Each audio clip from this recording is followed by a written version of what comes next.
ان الحمد للہ والصلاة والسلام علی رسول اللہ اعوذ باللہ من الشیطان الرجیم بسم اللہ الرحمن الرحیم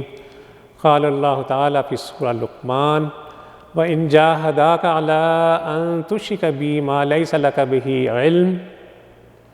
فَلَا تُطِعْهُمَا وَصَاحِبْهُمَا فِي الدُّنْيَا مَعْرُوفًا وَاتَّبِعْ سَبِيلَ مَنْ أَنَابَ إِلَيَّ ثُمَّ إِلَيَّ مَرْجِعُكُمْ فَأُنَبِّئُكُمْ بِمَا كُنتُمْ تَعْلَمُونَ۔ لیکن اگر ماں باپ دباؤ ڈالیں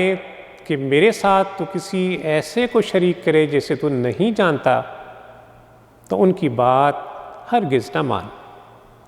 دنیا میں ان کے ساتھ نیک برتاؤ کر، مگر پیروی اس شخص کے راستے کی کر جس نے میری طرف رجوع کیا۔ پھر تم سب کو پلٹنا میری ہی طرف ہے، اس وقت میں تمہیں بتا دوں گا کہ تم کیسے عمل کرتے رہے ہو۔ قرآن پاک میں کئی مقامات پر اللہ عز و جل کی توحید کے ساتھ بالکل متصل حکم، بالکل جڑا ہوا حکم والدین سے حسن سلوک کا ہے، راحت رسانی کا ہے۔ معلوم ہوا کہ اللہ عز و جل کے بعد انسانوں پر سب سے مقدم حق والدین کا ہے۔ اولاد کو والدین کا مطیع ہونا چاہیے، فرما بردار ہونا چاہیے، ماں باپ کا خدمت گزار اور ادب شناس ہونا چاہیے۔ والدین سے نیک سلوک میں ماں باپ کا ادب، ان کی تعظیم، ان کی اطاعت، رضا جوئی، ان کی خدمت، یہ سب باتیں شامل ہیں۔ پھر والدین کے ان حقوق کو قرآن میں 4 مرتبہ توحید کے فوراً بعد اسی آیت میں بالکل متصل اللہ عز و جل نے ارشاد فرمایا، جو اس بات کی اہمیت پر دلالت کرتی ہے کہ اللہ عز و جل کے بعد بندوں پر سب سے مقدم حق ماں باپ کا حق ہے۔ والدین کی نافرمانی سے بڑی سختی سے منع کیا گیا ہے، لیکن اگر ماں باپ اللہ کے ساتھ الوہیت میں یا عبادت میں یا اختیار میں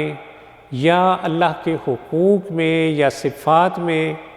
کسی اور کو شریک ٹھہرانے پر زور دیں تو پھر حکم ہے کہ ان کا کہا مت مانو، اس معاملے میں ان کی اطاعت نہیں کی جائے گی۔ بعض مفسرین نے سعد بن ابی وقاص رضی اللہ عنہ کے حوالے سے اس آیت کو بیان کیا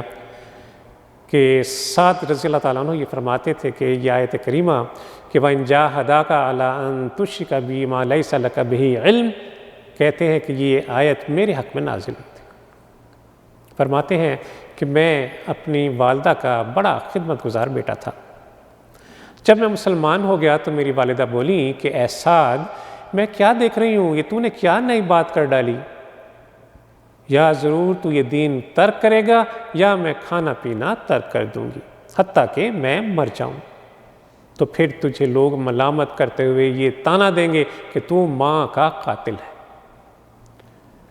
سعد رضی اللہ تعالیٰ عنہ کہتے ہیں کہ میں نے اپنی والدہ سے کہا کہ ایسا نہ کرو، اس لیے کہ میں یہ دین کبھی نہیں چھوڑوں گا اور کسی وجہ سے بھی مرتد نہ بنوں گا۔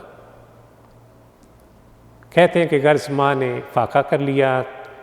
رات اور دن فاقے سے گزرا، صبح دیکھا تو ماں کی حالت بہت کمزور تھی۔ پھر ایک دن ایک رات اور مزید گزری، اس نے نہ کھایا نہ پیا، تو ماں کی حالت اور ابتر ہو گئی، سخت کمزور ہو گئی۔ تو میں نے کہا کہ اماں جان، تمہیں سمجھنا چاہیے کہ قسم بخدا میں کبھی اللہ کا دین نہیں چھوڑوں گا، اگر تم میں 100 جانیں ہوں اور وہ ایک ایک کر کے نکلیں تب بھی میں یہ دین کبھی ترک نہیں کروں گا۔ اب آپ کی مرضی ہے، آپ کچھ کھائیں یا نہ کھائیں۔ جب ماں نے اس قدر سخت رویہ دیکھا تو سمجھ گئی کہ سعد اب اپنے مذہب اسلام کو ترک نہیں کرے گا۔ آخرکار اس نے کھانا پینا شروع کیا اور یہ آیت کریمہ اس پر نازل ہوئی۔ اس آیت کے مطالعہ میں آگے چل کر اللہ عز و جل کی طرف سے ہدایت ہے کہ وَاتَّبِعْ سَبِيلَ مَنْ أَنَابَ إِلَيَّ، کہ پیروی اس شخص کے راستے کی کر جس نے میری طرف رجوع کیا۔ اور بعض مفسرین کہتے ہیں کہ سعد بن ابی وقاص رضی اللہ تعالیٰ عنہ کا اسلام لانا سیدنا ابوبکر صدیق رضی اللہ تعالیٰ عنہ کے اسلام لانے پر ہوا۔ عبداللہ ابن عباس رضی اللہ تعالیٰ عنہما روایت کرتے ہیں کہ جب ابوبکر صدیق رضی اللہ تعالیٰ عنہ اسلام لائے تو عبد الرحمن بن عوف، سعید بن زید، عثمان، طلحہ، زبیر رضی اللہ تعالیٰ عنہ اجمعین یہ سب آئے سیدنا ابوبکر صدیق رضی اللہ تعالیٰ عنہ کے پاس اور ان سے پوچھا کہ کیا آپ محمد صلی اللہ علیہ وسلم پر ایمان لے آئے ہوں؟ سیدنا ابوبکر صدیق رضی اللہ تعالیٰ عنہ نے جواباً ارشاد فرمایا کہ ہاں، اور پھر ان سب کو اسلام کی ترغیب دلائی، اور پھر یہ تمام حضرات جو تھے وہ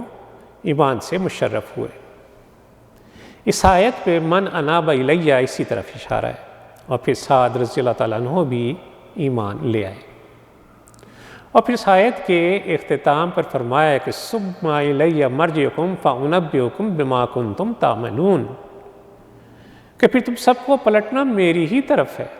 تمہیں میری ہی طرف آنا ہے، اس وقت میں تمہیں بتا دوں گا کہ تم کیسے عمل کرتے رہے ہو۔ اللہ عز و جل سے دعا ہے کہ وہ ہمیں اپنی زندگی کو اسلام پر بسر کرنے کی توفیق عطا فرمائے، ہمیں یہ زندگی اسلام پر اور موت بھی اللہ تعالیٰ اسلام پر عطا فرمائے۔ اللہ عز و جل ہمارے گناہوں کی پردہ پوشی فرمائے، ہمیں اپنی رحمت اور اپنی مغفرت میں ڈھانپ لے۔ وصلی اللہ تعالیٰ علی خیر خلقہ محمد وعلی آلہ وصحبہ وسلم۔ اللہم صلی علی سیدنا محمد وعلی